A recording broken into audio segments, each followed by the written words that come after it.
Hello everyone, তোমরা সবাই কেমন আছো? আশা করছি খুব খুব ভালো আছে। আর ওয়েলকাম টু অপর্ণার লাইফস্টাইলে। দেখো বেনারসিটা কি সুন্দর না? তো চলো পরেই ফেলি।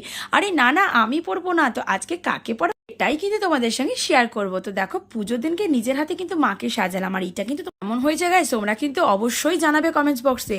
যেহেতু মায়ের পায়ের নুপুরটা একটু কালো হয়ে গেছিলো, তাই সোনার দোকানে দাদাকে অর্ডার দিয়ে আনালাম আবার নতুন করে পায়ের নুপুর। আর কোন নুপুরটা ভালো লাগছে তোমরা কিন্তু অবশ্যই জানাবে। মা গো, দেখো লজ্জায় মরে যাই। তোমাদের সাথে কথা বলতে বলতে আমিও কিন্তু রেডি হয়ে গেলাম। কেমন লাগছে আমায় সবাই কিন্তু জানিও।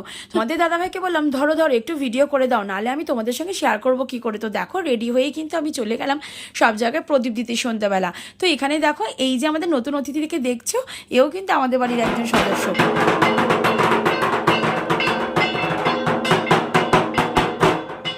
আর ওইখানে অদ্রিকবাবু ঢাক পেলে আর কোনো কথাই নেই। এইখানে কিন্তু শাশুড়ি মা চলে গেল এখানে ভোগ রান্না করতে। আর এখানে সত্যি কথা বলতে যেদিন থেকে বিয়ে হয়েছে সেদিন থেকে কিন্তু আমি রাজরানীর মতন এই বাড়িতে থাকি। পুজো